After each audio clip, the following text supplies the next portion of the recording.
Hey everybody, before we get started with this video, I did want to remind everyone, if you're liking the content, to thumbs up the video. Also, we started a podcast. It's called Working Words. So it is available on Apple, Stitcher, Spotify. I'm having some trouble getting it on Google Podcasts for some reason, and iHeartRadio. But it is available on all the other major streaming platforms, so check that out. Ben was our first guest. I told him when he was coming out that, hey, if you come out here, I'll just go ahead and start a podcast, and I'll be darned if he didn't do it. So check it out, let me know what you think, and enjoy the video.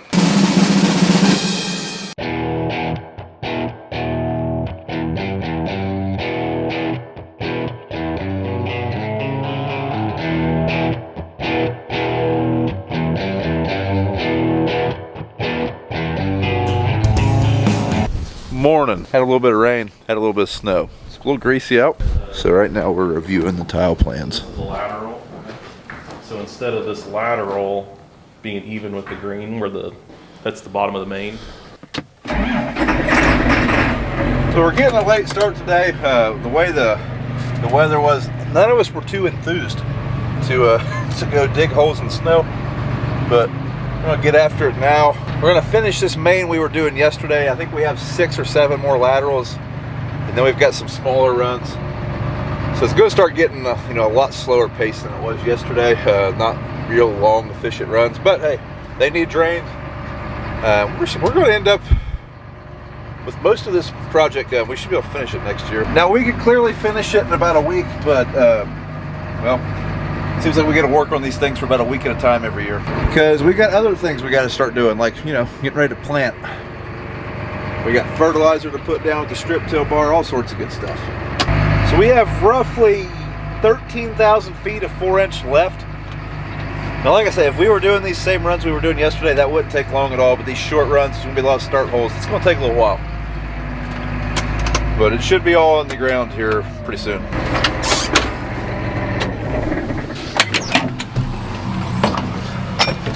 So as you can see, we've got this big tree right behind us. That's right in the middle of one of our runs. We're going to tear that tree out, but we're probably going to need a dozer, and I think we're going to bring the rock truck down there and just haul some of this brush off, because there's nowhere really that we can push it that's going to be out of the way. So for now, we are just going to go around it with a tile plow. So we're lying into this 4-inch right here, and basically we're just going to run right through here. Not the most ideal, but it's better than nothing. But that tree has got to go. Maybe knock it over and cut some of it up for firewood or something, I don't know, but it's got to go. But all the root balls and all that stuff's got to go also. So where we are wiring into this, we're going to have to split this line, put a T or a Y fitting in it, not a tap T, because, well, we're going from 4 to 4. Whereas down there at the main, we're going into a 6-inch with a 4-inch. So we got to cut it. Not my favorite thing, but it'll be okay. Well, good news is it's snowing again. Perfect day. 65 yesterday morning. So we're flowing water already. Hole's filling up. Ready to make our connection and get this one buried.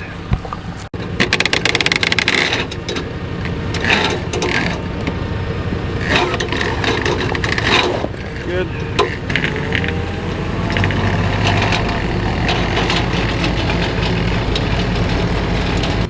So day 4 of the tiling project 2022. Making some progress, starting to run out of tile. Dad's up ahead in the stringer cart.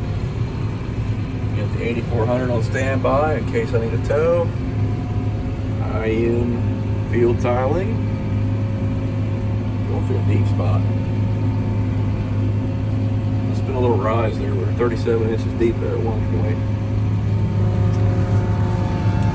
While running behind.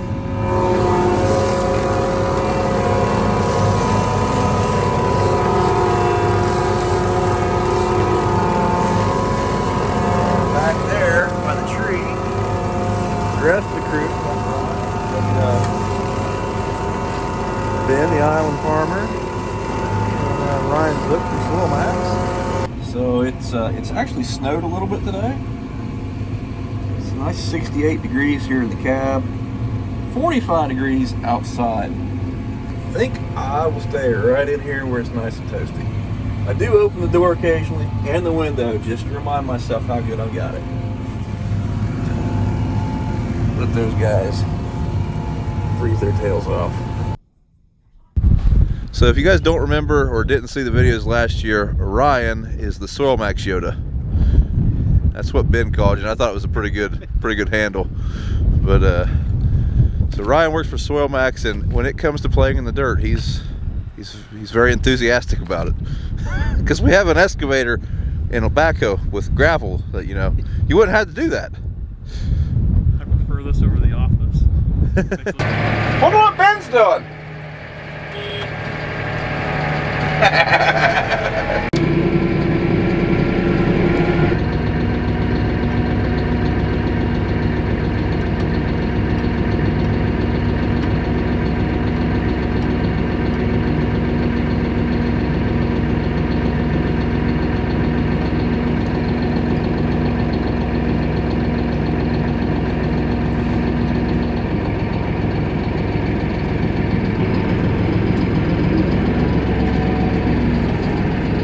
So friends, we are running out of pipe, which is a good thing. Now, we made an altercation to the tile plan. This main right here, instead of some of these short runs that we had right here, we're just taking this tile run right up the side of it. And that should save us a couple start holes and speed us up a little bit, which would be nice. It's like Ben is riding with BJ, getting a little bit of, you know, challenger action. He's spoiled. That quad track will be getting traded in for a Fent here anytime now. But who can blame him? Maybe not the quad, but maybe the John Deere? I don't know. Is the boss man working you too hard? A little bit. Dad forgets in that heated cab. Yeah, it's a little different out here on the ground. It's not too bad in the hole. The wind's not blowing down there. So Ryan was explaining to me, and I knew this was the case, but a lot of people think that one of the benefits of tile is you're putting air in the ground. Like, they think that the tile itself is allowing air to flow into the ground. Well, it's not really the case. Really what you're doing is getting moisture out of the ground. Yep. You're getting the excess moisture that's detrimental to the plants out of the ground. So the soil's going to hold on to a certain percentage of water naturally. That's the water that your plants can use. Everything extra actually hurts your plants because it's saturating your roots. It's not letting the oxygen get to your roots. So these little slits in the pipe are taking that excess moisture out of the soil. The soil still has the water it can naturally hold on to, but by taking the excess moisture out, we're maintaining that ideal agronomic ratio of 50% particulate matter, 25% water, and 25% air. Okay, so I haven't put any of the tile videos out yet, but I'm sure in the comments of one of the previous ones, someone has asked me why we're not putting gravel around this. The dirt is going to fill this thing up because of these holes in it. So that's why they have different perforation patterns in the pipe. So depending on your soil type, you may go with a perforated pipe like this. It's got a little bit larger slot, but the soil particles are bigger than that slot at the depth we're putting this at. So the soil particles do not fill into that. Now there are some places they have to put a sock over it, right? Yep, if it's really fine sand, they'll have this same slot typically, but they'll have almost like pantyhose filter over it, and that keeps the soil particles out but still lets the water in. Most cases, like the general manager's farm, we use what they call knife cut. So it looks like this, but you can't see through the slots because it's literally like they took a knife and just slit it. Oh, okay. It still lets the same amount of water in, but it lets no soil in. Gotcha. And the whole purpose of using the control system to put stuff in is we're making sure that we're keeping a minimum grade on the pipe. On this pipe, we're keeping a minimum grade of at least 1/10, which means for every 1,000 feet, we're dropping at least a foot. And what that does for us is, as the water is running through here, it's cleaning it out also, isn't it? If there's any small particles that do fill into here, the water will flush. So there's them enough out. pressure from There's that much flow. drop. Yep. Yep. Okay.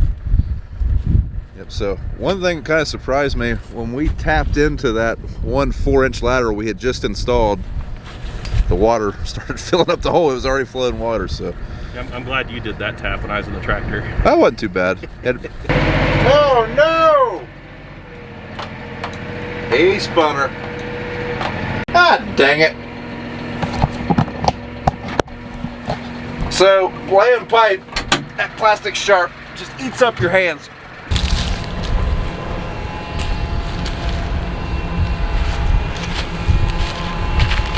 What have you done? We set it a little too hard, bud.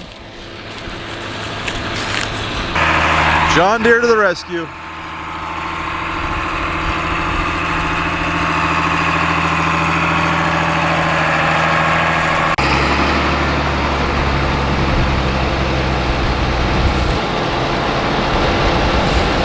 Steering wheel or a piece of pipe, to be honest with you.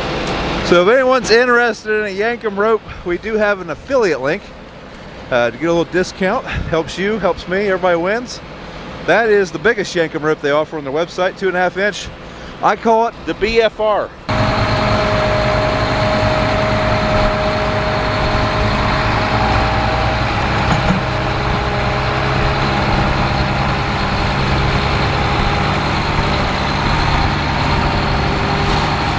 So you can see the Yankum rope, how it's stretched and pulled in like that. So that's how we're able to pull this bigger tractor with a plow with a smaller tractor. As the BFR doing its thing, pulling in some pipe, digging for gold. It's a great day, other than the snow and the sleet.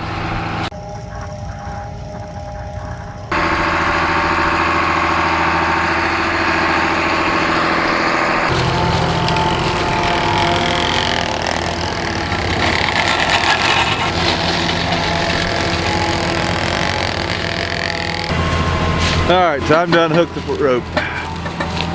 So Ben's doing a little bit of photography here. Yeah, we're gonna do thumbnails. Here, you want to hold on to this? Yeah, I got I'll you. just pick it up and act like it's, you go over there, I can act like I'm pulling it. You better send this one to Yankee, right? Yeah. So let me get a picture of this too. You gotta stretch it tight now. It's freaking tight, this thing's out. So we are done on that main. Got all that pipe installed. We have one more main here. There's not many runs on it. We're gonna do that. Well, that's probably gonna be all the tiling for this year. I don't know. We'll see how the weather goes, but we're gonna be strip tilling here pretty soon. And we're pretty much out of pipe. But I'm really pleased with what we've got done so far. And I really want to thank Ben and Mr. Zook for coming out. Check out Ben's channel for me, please. I mean, I really can't thank him enough. He's really helped us quite a bit this week. I was pretty nervous that we wouldn't be able to get this all pipe all in the ground, and well, we're going to. All right, so just about done. We got one more start hole, and that's it. And then we'll be done with this project for a while.